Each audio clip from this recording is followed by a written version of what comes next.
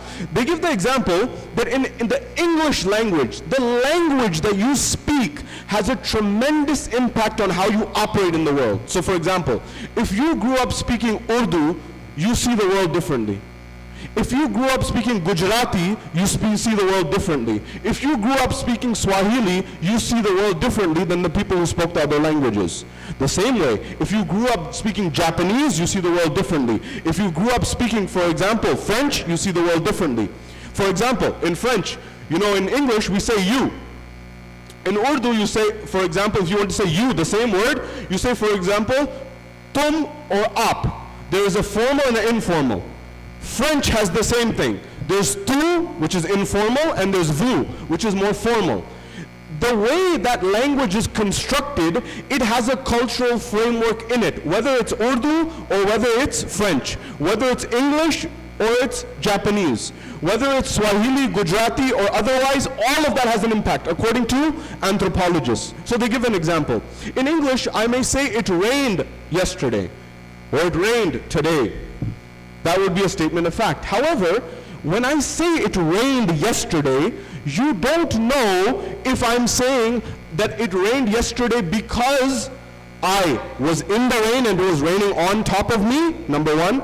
You don't know, according to the anthropologist, if it rained because I know it rained because I saw the puddles, and that's the evidence, Ainul Yaqeen, that I was able to see it.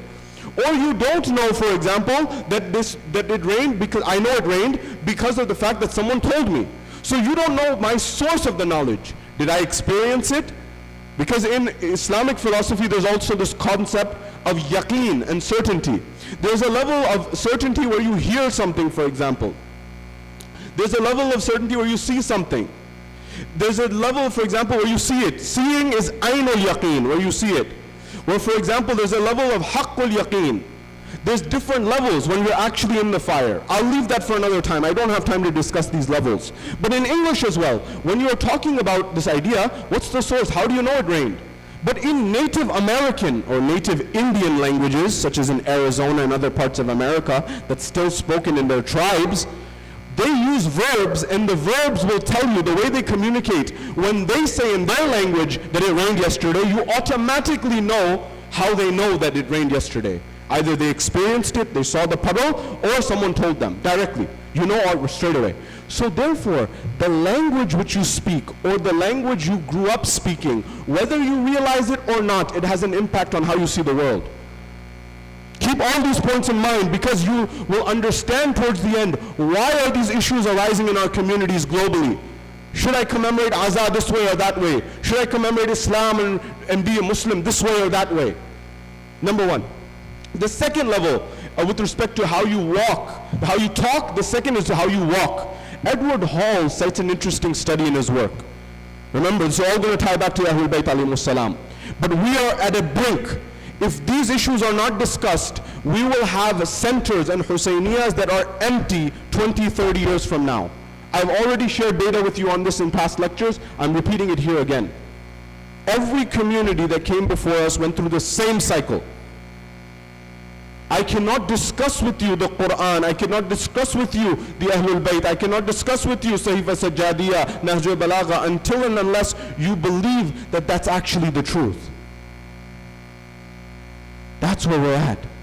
The second level, according to the anthropologists, is this issue with respect to how you walk. They identified between Native Americans in America, that is the native Indians who were inhabiting North America before you and I, they found 15, when they videotaped them, and they videotaped an average individual walking down the street, they found that the Native American had 15 different ways of body language compared to the others. That is, their culture and their worldview was impacting not only how they spoke, but it impacted how they actually walked up and down the street. It was distinctively different. The third level, time. Edward Hall in his book Beyond Culture says time, the worldview that you have, the culture that you have dictates how you see time. How? In European and North American culture, in America and in Europe, time is seen linearly. It is seen as a straight line. That is, you draw a line from point A to point B. Life is seen as a straight line. What does that mean? That you organize and you structure every single thing in a particular way. So you set up your meetings in a particular way, and if you miss that meeting, it's a big deal. Whereas in Latin America and the Middle East and other parts of the world, the researchers say time is not seen as a straight line. Rather, time is seen as fluid, like water. And you prioritize the most important things. You see, you may not realize it. The question, whether you realize it or not, the question you need to ask, these are two different cultures. Is one better than the other? Not necessarily. But we live in a world in which we prioritize one over the other. Why? Whether you realize it or not, and I'm in the same boat. I'm someone who works 9 to 5. I'm someone who works like many of you. And nowadays there's no 9 to 5. You're always working, for example, right? But when you say the majlis went 5 minutes over, that's your concept of time speaking. Because you live in a world where I need to be at work on time tomorrow. You may say that's better than an unstructured world. That when you say better, that's a subjective statement. Who's to say what's better and what's worse? In Latin America, in the Middle East, in India and other places, the idea was that you're fluid with time because you prioritize the most important things in life. So maybe a person who spends 5 minutes more in the majlis, that's a priority in their life. Therefore, they make that time. You see, you don't realize it, but everything is impacting how you operate in the world. So time is impacted based on the culture in which you operate, whether you realize it or not. Another example, norms. The culture, the lens with which you see the world, the culture impacts. What does that mean? The author gives an example of Japan. In Japan, if you ever go to a hotel in Japan, you will not be surprised, or you should not be surprised. It happens very often that you will check into a room, and you will stay in the room, and maybe you leave your room. And when you go back to your room, you may find that your items are no longer there. What happened? In Japanese culture, it's very normal in a hotel for them to take your bags and transfer it to another room to accommodate another family or someone else. Maybe they need a bigger room, whatever the reason. In their culture, that's not seen as bad. Whereas the anthropologists say in our culture, that would be the worst thing. That's an invasion of privacy in our culture because we believe in private property, that you don't touch someone else's property. That's a worldview. But from the lens of a Japanese culture, their worldview is very different. They say, hold on a second, we are a community, we are a family, we are a society, and we moving our luggage for you, we're actually showing that you're part of us, you're one of us, and you're accommodating for someone else. What a better way to live. What better way than to live to accommodate for someone else? You see, your viewpoint is not your own viewpoint. You've adopted it, you've retained it. So who says the Japanese culture is better or the American culture is better? Who makes that decision? You know, you see all of these cultural injustices that are happening in our world today. Who says one culture is better than another? Who makes? The whole focus of Western education is to allow you to study from K through 12 and then to go to university in order to get a job. He says it's called a working perspective. Whereas the perspective in other parts of the world, such as the Indian, the Native American culture that he analyzed, they have not a working perspective on education. They have a nurturing perspective on education. You see, when you understand this, your worldview changes. When you understand this, your perspective changes. When you understand this, you become more empathetic towards other cultures, other societies, other civilizations. So what do? In the Native American culture, they don't have the system that you and I have, that we've gone through. The system that they have in the Native American culture is that you have circles and you mentor children. You teach these children and you have a one-on-one basis. I will draw an analogy here to the Hawza Ilmiya of Najaf, for example. Many people come forward and say, why don't they establish the degree system there? When you say this, you're entitled to say it. I'm not saying that at all. But what I'm saying at the same time is you are imposing one worldview on another worldview. That degree system, they have a system that they've been doing for 1,000 years. They say it works for them. Who are you and I to say that to impose our worldview on them? The same way.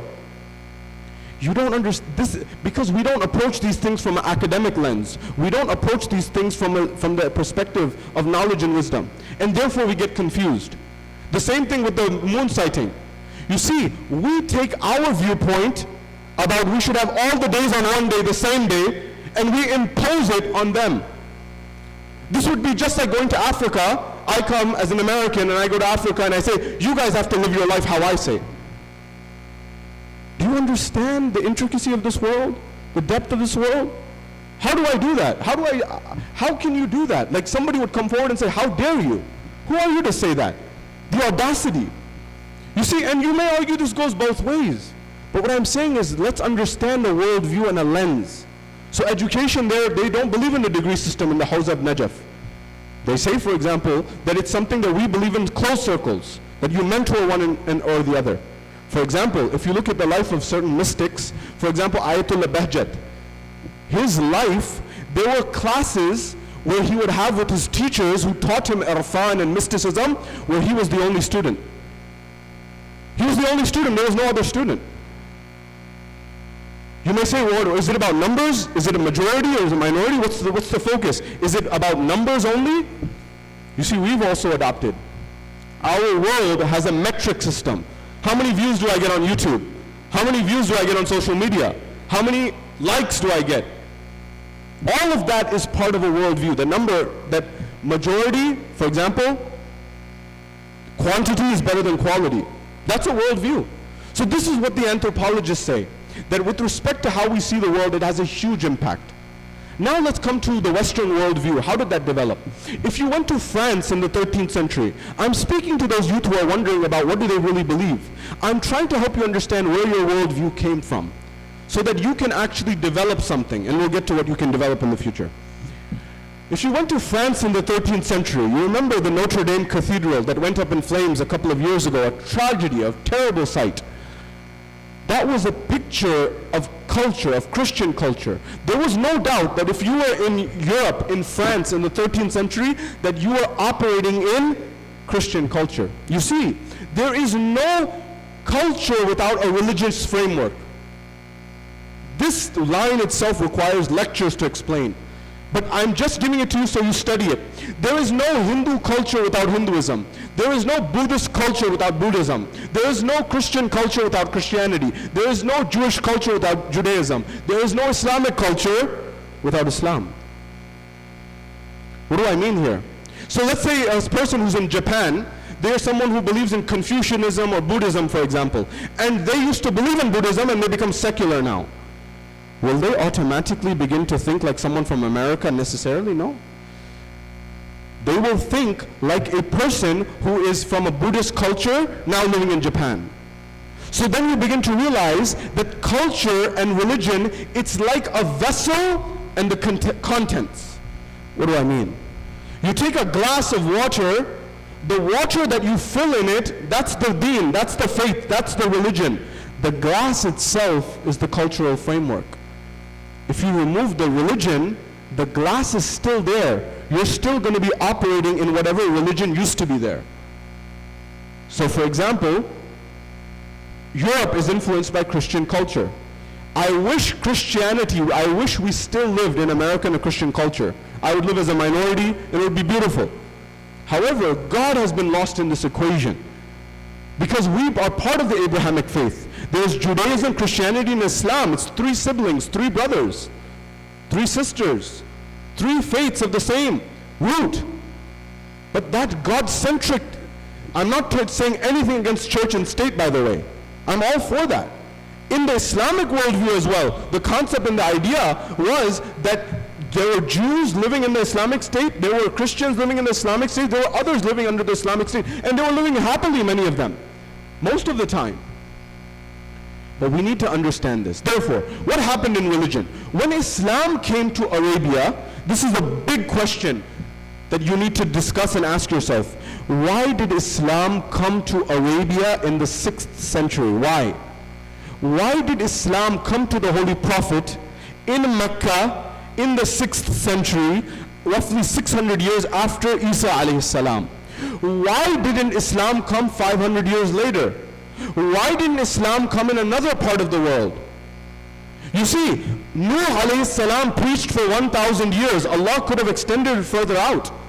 You see, the fact that Islam came in Mecca in 600 years after Jesus, peace be upon him, there's a reason why that happened. There's a reason why God sent Jesus, peace be upon him, 2,020 years ago. Or he passed away 2,020 years ago. There's a reason why this happened. Because whenever a religion comes from the Islamic framework, whenever a religion comes to a locality, whether it's Christianity, Judaism, or otherwise, or Islam, it does 3 things. There are 3 phases. Either it accepts what the practices are of the time, either it transforms the practices of the time, or finally, either it rejects them. So when Islam came to Mecca at that time, when the Holy Prophet made it as the announcement of prophethood in the 6th century, when he made this announcement of prophethood, at that point in time, Islam either accepted elements, transformed elements, or rejected elements. So what did Islam accept, for example? There were elements of the religion that was there that Islam accepted. Islam came forward that this, for example, your community, you have certain good traits. They had certain good traits amongst their communities, and they were beautiful. So what did Islam accept? For example, Islam accepted the Arabic language. There's no doubt about this. Islam absorbed the Arabic language into it. So that became part of Islam, the Arabic culture. What else did Islam come forward with? It transformed certain things. What did it transform? You know, the Arabs were tribal people. There were the different tribes, the Aus and the Khazraj, for example. There were the Quraysh and all these different tribes that existed in Arabia. And when you were in a tribe, when you were in this tribe, you looked after your tribe. So anyone needed any money, you would take care of them. Anyone needed any medical attention, you would take care of them. Anyone had any issue, you would take care of them, as long as they were in your tribe. Islam said the tribe system is good, but the verse that I recited at the beginning from Surah Hujurat, وَجَعَلْنَاكُمْ قُرُوبًا لِتَعَارَفُوا إِنَّ أَكْرَمَكُمْ عِنْدَ اللَّهِ أَتْقَاكُمْ. We created you in tribes, nations, and tribes, so that you may understand one another. That understanding of one another, قَبَائِلَ لِتَعَارَفُوا, a qabila, this idea of a tribe, Islam says we didn't reject the tribe. We actually created you in tribes. Why? For a reason. شَعُوبًا وَقَبَائِلَ. Sha'ub meaning race. Qabaila meaning, for example, tribes. You see, Islam is not saying create one race. Islam is not saying create one tribe. But what was the transformation that took place? The transformation was they transformed the tribe into the ummah. Islam converted the tribe into the ummah. That is, you have now one major tribe. And that's what you need to make sure. Any of your brethren, any of your sisters, they have a need, you look after them. Anyone has a problem, you look after them. It became an ummah concept, to the extent that Amir al-Mu'mineen goes even further and he says, man are of 2 kinds. People are of 2 kinds, O Malik. They're either your equal in They're either your brother in faith or equal in humanity. That means Islam expanded, absorbed it, and then Islam rejected certain things. What did Islam reject from the Arabs? Islam, for example, rejected infanticide. Islam said, we reject killing of young girls. That is unacceptable. It is to be stopped immediately. Infanticide was stopped by Islam. What else did Islam reject right away when it came? Islam rejected idolatry. Islam said there's no tolerance for idolatry. That is, there's only one God. And that's what needs to be followed. Now, there are certain principles that you need to understand. In Islam, there are either universal principles or they are cultural.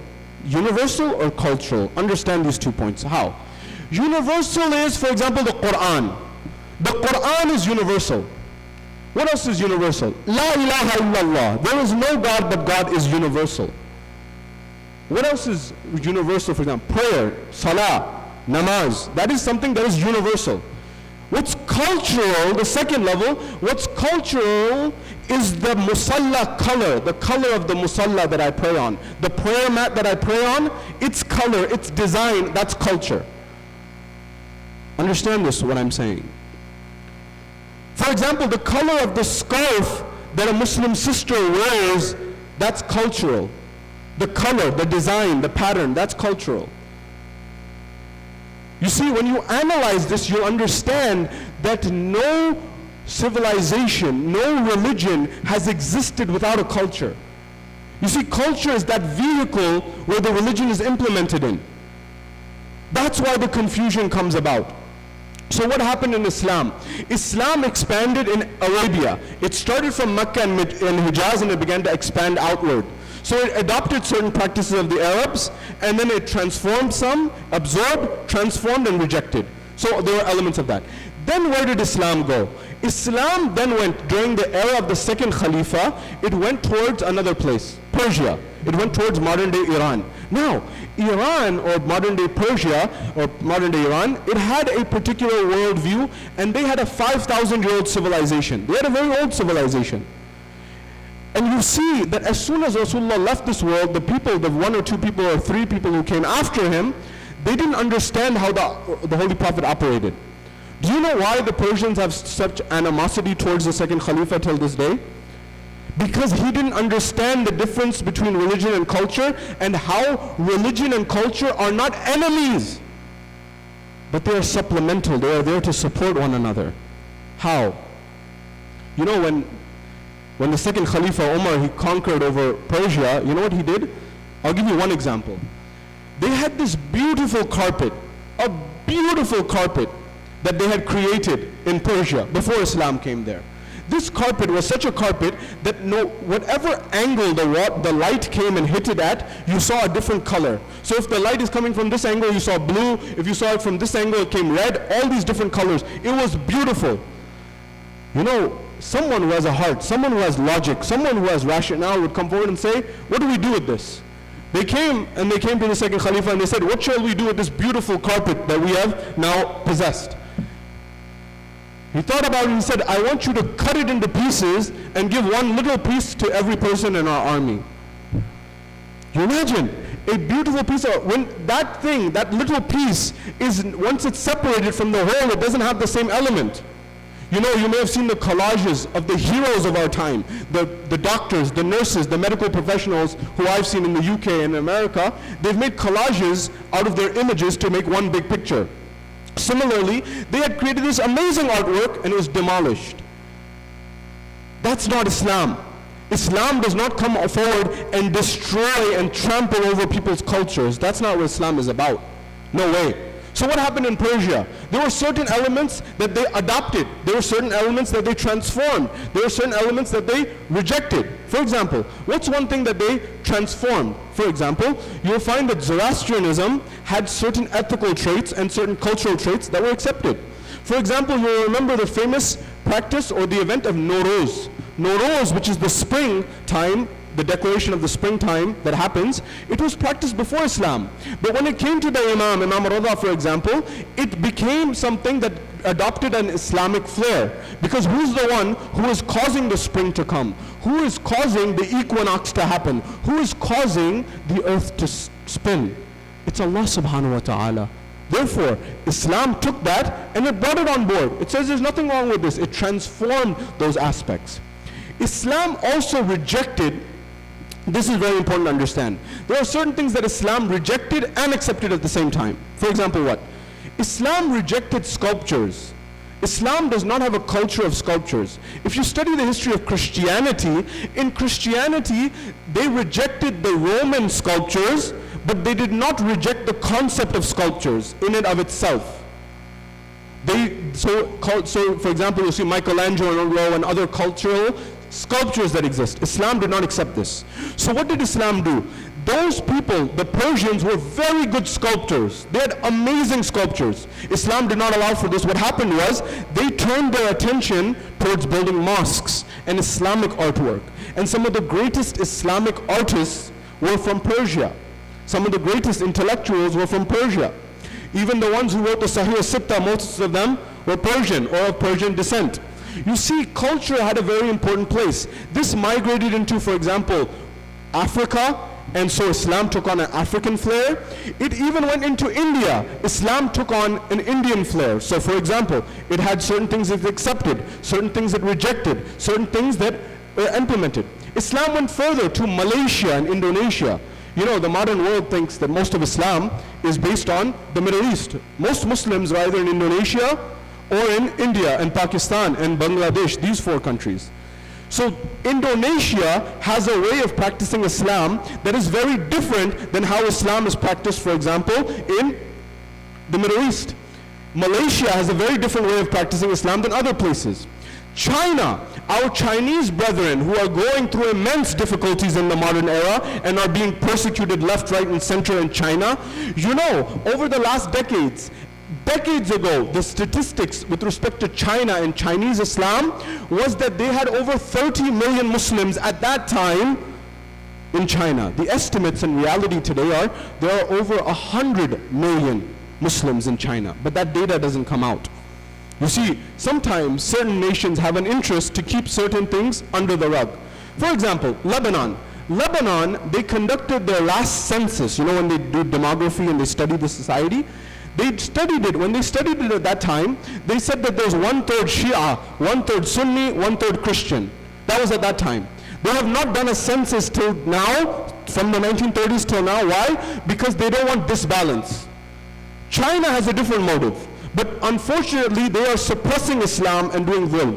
Do you know that there's a beautiful culture of Islamic calligraphy, of Arabic calligraphy that was done by the Chinese, that has its own cultural flair, that's beautiful in its own right? All of these elements, Islam did not say that culture is bad. Rather, no. Islam understood that culture is the vehicle through which religion is expressed. My time is concluding here. There's much to say on this topic, but I invite you to really think about this and investigate this. That is culture bad? Is religion bad? And I'm coming to this very important vital point. That is, what about Islam and America? And what is the relationship of culture and Islam? You see, when you study it and you ask sociologists and anthropologists and experts of Islam, they say the first generation of Muslims, when they came to America, they came, for example, from Syria or Lebanon.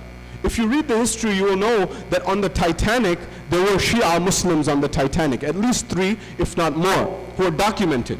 There were people who were coming in the late 1800s from Syria and Lebanon towards, for example, Dearborn and other places. After time, another generation emerged. When the first generation came, whether they came in 1880 or whether they came, for example, in 1860, or for example, if they came in 1960, or they came, for example, in the 1970s, or if they left, for example, East Africa to come to America, whether they left in that era and that time. The first generation came from overseas and they brought their cultural Islam with them. So the Islam that came to America, for example, from East Africa, was an Afro-Indian Islam. The Islam that came from India was an Indian Islam. The Islam that came from Iraq was an Iraqi Islam. The Islam that came from X, Y, and Z place had the cultural influence of that place. So what did the first generation do? The first generation preserved what they had been taught as children. Understand this. They had practiced their faith the same way that they grew up observing it in their environment, in their life from their parents and their grandparents. But what happened when they came to America, according to people who have studied this? They preserved it exactly as such. But the second generation, something interesting happened. What happened in the second generation?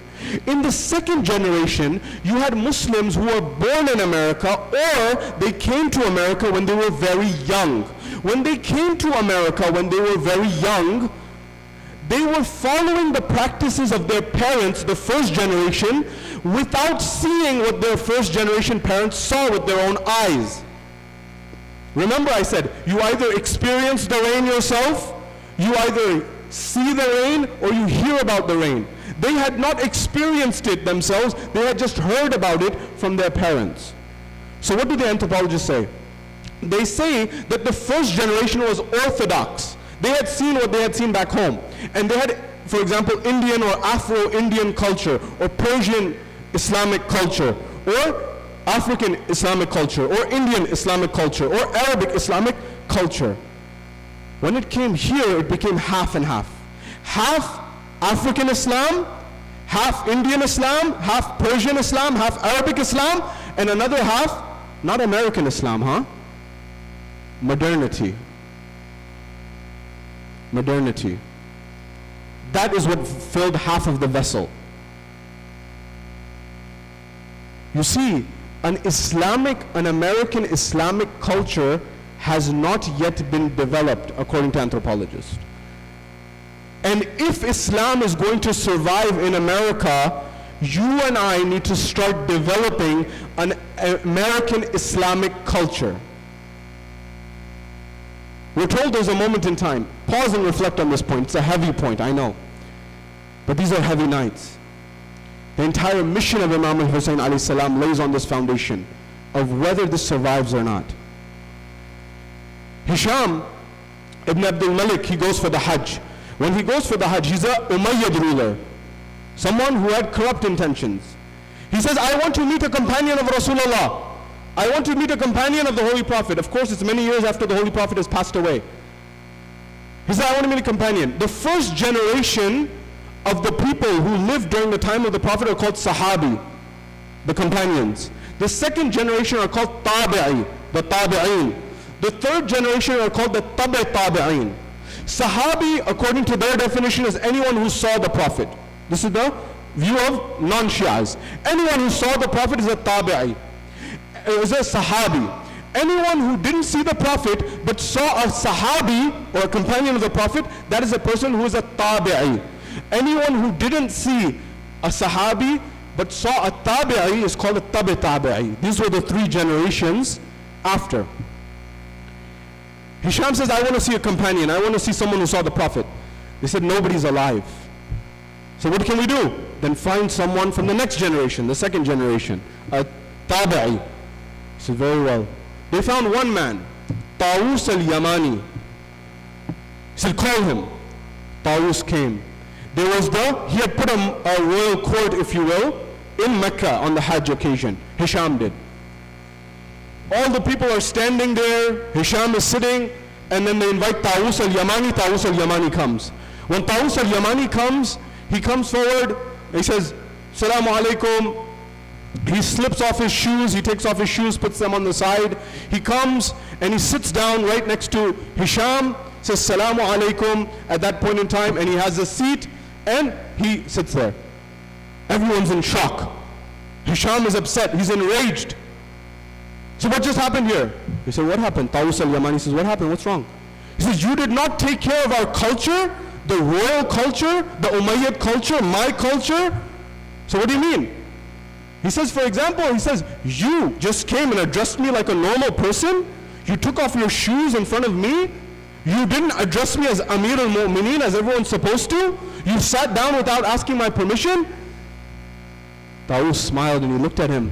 He says, every day, 5 days, 5 times a day, I will remove my shoes in front of Allah subhanahu wa ta'ala. He never gets upset with me. He's the Lord of the heavens and the earth. Who are you? Hisham was silent, speechless. He says, with respect to addressing you by your name and saying, oh, so-and-so, salam, he said, Allah subhanahu wa ta'ala, He addresses the people in the Quran al-Majid wal Furqan al-Hamid as such. He says, Amir al-Mu'mineen, you say Amir al-Mu'mineen, there's many people in this dominion who are your subjects who are not happy with you. That means you're not the Amir of all Mu'mineen, huh? So why should I call you Amir al-Mu'mineen? And he says, with respect to calling you by your name, the Quran, when it talks about the prophets, it says, Ya Dawood, Ya Yahya, Ya Musa, Ya Isa. It calls the prophet by their first name in one term. And when it wants to talk about Abu Lahab, it says by his title. This was a cultural framework that Taus was saying, look at how far you have strayed away from what is truth, what is Islam. You see, even in the beginning of Islam, there were cultural dynamics at play. What happened? As soon as Rasulullah left this world, they brought back those cultural things that Rasulullah said, no, don't bring those. Now, with respect to going back to the culture, the second generation were those, half they had the Islamic perspective based on back home, overseas. The other half was modernity. What will happen in the third generation? What happened in the third generation? The answer is very clear. They did not see, they did not hear. It was like the tabi'i of that time. So it became more diluted. What you and I have to do is create an Islamic culture. Whenever an issue of alam arises, whenever an issue of halwa, for example, arises, whether it's laddu or halwa in the Persian culture or in the Arab culture, or the issue of mehndi or things of this nature, when you as someone of the first generation, when you come to someone from the second or third generation and you say to them that you are doing this wrong, you are not respecting the alam, you are not respecting the, for example, the halwa, you are not respecting the mehndi, you are not respecting this practice, you are not respecting this practice, what you're really saying, although you may not say it this way, is you are not respecting my Islamic interpretation or my lens, my cultural Islamic representation of how I practice my faith. That may be Indian cultural, that may be Islamic cultural, Indian Islamic cultural, that may be African Islamic cultural, that may be Iraqi or Irani Islamic cultural. And when that person responds to you, either they say it or they think it, that what you're doing is shirk. They may not say it, but what they're actually relaying to you is, in my worldview, in my cultural framework, in my Islamic cultural framework, what you are doing is shirk. Therefore, I don't believe in it. No one has the audacity to say this. No one has the courage to say this. No one has the insight to say this. I'm nothing special. I'm reading this from the books and conveying it. But someone has to be there, because if I don't say this at this point in time, there will be a generation in the future that will cry on the Day of Judgment and say, why did no one tell us this? Why did no one tell us that the Jewish community that came to America before us was eliminated, was not there in terms of religious practice? The Christian community in terms of religious practice. What about Islam? You see, we need to work together to do what? To create an American Islamic culture of Shiaism. That doesn't mean that we remove the alam. That doesn't mean that we remove all of these things. That's not what I'm saying at all. Rather, you may find that we say, and it may be more beneficial, that you keep the alam. You keep the, whatever your cultural practices are, and we respect every single one. So if someone comes and says, I'm an Iranian Muslim, and we have this cultural practice, then you accept it and you create a space for them. If someone has an Arab Islamic practice, you make a space for them. If someone has an Indian Islamic practice, you make a space for them. You know, many people don't know where the alam came from, or the version of the alam in the Indian subcontinent. Do you know where it came from? The ability to go for the ziyarah at that time was almost impossible hundreds of years ago. The poet said it so eloquently that the distance that was there from a place such as India, for example, which includes modern-day Pakistan and Bangladesh and those, to go towards the ziyarah was very difficult. Even Hajj, people weren't able to do it their entire life. रोज रोज़ा शह पर कैसे हाजिरी होगी, हसरत ज़ियारत ने ताज़िया बना डाला. That how can we go to the ziyarah? The person who's born in Iraq, the person who's born in Karbala, the person who's born in Najaf, the person who's born in Mecca or Medina, they can go to the house of Allah every day. The person who's born in Masjid al-Nabawi, around Masjid al-Nabawi, he can go to the Prophet's masjid or the cemetery of Jannat al-Baqi. The person who is born in Najaf can go to visit Imam Amir al-Mu'mineen. The person in Karbala can go to Karbala. The person in Mashhad can go to Imam al-Rawa. Where am I supposed to go? The ship journey is very long. So therefore that emerged, not in an idea of shirk. You see, understand your worldview is being influenced. According to experts, modernity and liberalism and fundamentalism are tied. You see, the person who adopts a modernist worldview and a liberal worldview, whether they realize it or not, they become fundamentalist. Why? Because they say get rid of all of this culture. And when you say get rid of all of this culture, what remains? What you're actually saying is get rid of the glass. And when the glass is removed, there's no space to pour the water. Unless and until an American Islamic culture, which we need to work on, we need to encourage our next generation of children to write poetry in honor of Ahlul Bayt alayhimus salam in their language. Because the same thing happened when the movement went from Arabia to Persia to India to Malaysia to Indonesia to China and to Russia and across the globe. And now in Nigeria and you name it, there's not a corner where they don't have the azab Sayyid al-Shuhada. My dear brothers and sisters, we need to take seriously creating an American Islamic culture and not step on each other's toes and say that my way of azah is correct and yours is wrong. You'll find someone, you'll be hard pressed to find someone who loves my particular cultural Islamic framework as much as I do in my generation of people who are born here. I challenge you to find someone who loves the poetry that I'm reciting as much as I do in my generation, born and raised here. You won't find it. But I understand that there's going to be a natural evolution. And therefore, we need to make sure our children understand what's being said and encourage them to give rise to it. When you see a young person and they don't practice the way you practice your faith, stop and pause and reflect that maybe a new culture is emerging. Maybe a new worldview is emerging. Maybe I should help them. And it goes both ways. Both ways. Don't say that for example, that I have this view and you have to follow my view. Whether first generation or second generation or third generation. Understand that the way you see things influences how you operate in the world. The Quran says we created you in tribes and nations so you understand one another. Right now, we have different worldviews. You are here for Karbala, and Karbala fought for this worldview. How beautiful it is that the Arab and the Persian and the Indian and the African and the American, everyone gets under one tent, the tent of Sayyid al-Shuhada. This is not a normal individual. In the camp of Sayyid al-Shuhada, the night before Ashura, you had in the camp John from Habash, from Ethiopia, from Abyssinia. You had the likes of people from Arabia, you had people from Persia, you had Wahab al-Kalbi, a Christian. You had everyone. Imam al-Hussein alayhi salam, he saw beyond color. He saw beyond that. He saw their merit, their heart. Tonight is the most difficult night. Tonight you ask the heart of Sayyida Zainab what's going through her heart.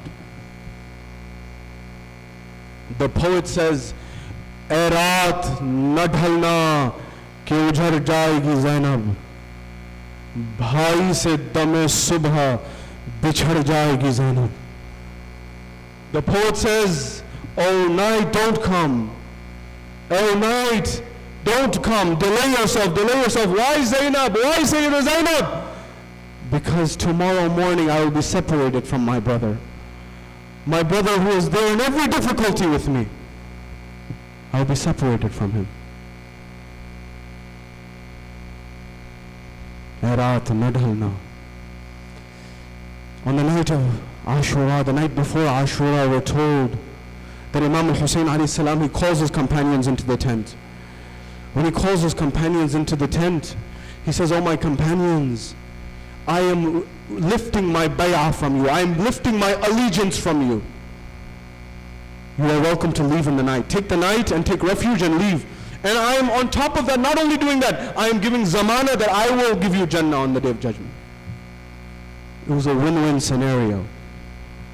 When he said this, he put out, there was a candle, he extinguished the candle. When he extinguished the candle, he gave them time to leave. When he gave them time to leave, after some moments in time, when he lit the candle again, we're told that when he lit the candle, everyone was still there. What kind of companions are these? That they had been given guarantee that they can leave and no one is to stop them. And at that point in time, they don't budge. They don't budge. Habib, they say, speaks, he says, "Yabna Rasulullah, if you allow us to give our lives 1,000 times for you, 1,000 times we will give it every single time and we will come back for you. To give our life from you. Where shall we go? Where shall we go? Where do we go? You are a reason of existence. We exist to serve you. We exist to be there for you." Imam began to cry. He said, "Neither my grandfather, neither my father had the companions that I had." He had an honor about his companions. We're told there's a moment in time in the night, Sayyidah Zainab and Imam al-Hussein alayhi salam were having a conversation. Sayyidah Zainab says, "My brother Hussein, have you tested your companions? Have you tested them? Do you know that they'll stay on the day of Ashura tomorrow when the battle ensues? Do you know?" They say Habib was standing by the tent, he overheard. When he overheard, he went towards the companions and said, "Oh companions, the daughter of Ali al-Murtada, she has doubt about whether we are there to support or not." They all came to the gate of the tent. They say, "Oh, daughter of Fatima al-Zahra, daughter of Ali al-Murtada, our heads are here. You give us the command, we'll split our heads." Why? Because to show you our dedication to you. Of course, Sayyidah Zainab, she began to cry. She said, "No." She understood that the loyalty of these people was second to none. This night was very difficult. Imam al-Hussein alayhi salam, he says, Abu Fadl Abbas, he says, "Abbas, go to the other side and ask them, tell them one more night. We'll fight the next day." Was Imam asking for a delay? No. He was expecting a friend, an old friend. He was expecting a guest. That guest was Hur. My dear brethren and sisters, we are all Hur. We may be going in the wrong direction, but it takes one dedication to Aba Abdullah to correct our sail. Ajrukum ala Allah. It's a very difficult night because tonight Qasim and Farwa are together. Farwa has her son Qasim.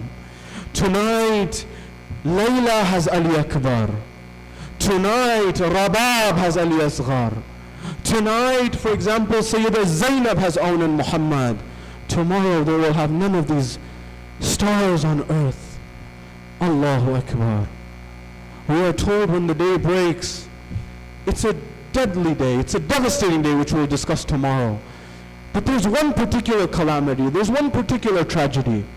What was that tragedy? Mukhtar al-Thaqafi. Mukhtar was that person who avenged Karbala. Mukhtar, he would call the people who committed the atrocities. When he would capture them, he would call them. When he would call them, he would say, "What did you do to Imam al-Hussein on the day of Ashura? What did you do on the day of Ashura? What did you do?" So that they would document what atrocity they committed. One day, he catches a particular person. Do you know how difficult it was for Sayyid al-Sajjad? Do you know how difficult it was for Imam al-Sajjad? That whenever he would get a letter from this individual, he would say, "Have you caught one criminal? Have you caught one individual? Tell me, have you caught Hurmula bin Kahil? Have you caught Hurmula, the one who struck the arrow at the neck of my 6-month-old brother?" He says, "Have you caught him? Mukhtar, have you caught him?" He didn't get peace until he heard that.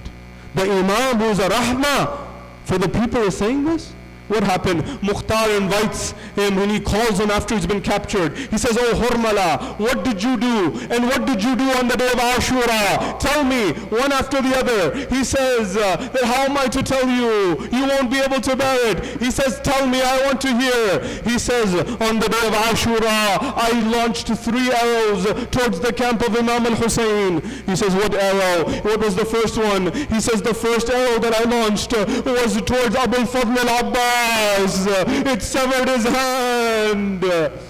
Mukhtar began to cry. He says, "Tell me about the other arrow." He says, "The second arrow that I struck, it was at the final moments of Imam Hussein." He says, "What did you do?" He says, "Hussein was swaying back and forth on the horse, and I took aim because no one was able to bring him down." He says, "What did you do?" He says, "I took aim to the chest of Hussein, and when I took aim, that arrow went through the chest of Hussein, and he wasn't able to pull it from the front. It went and pierced his back. Hussein pulled the arrow out from behind him." Ajrukum ala Allah, ajrukum ala Allah. He says, "What is the third one?" You know, there is Bab al-Hawarij Abu al-Fadl al-Abbas. There is Bab al-Hawarij Imam al-Kazim. There's another Bab al-Hawarij. The gate to your desires. Have those du'as in your heart tonight.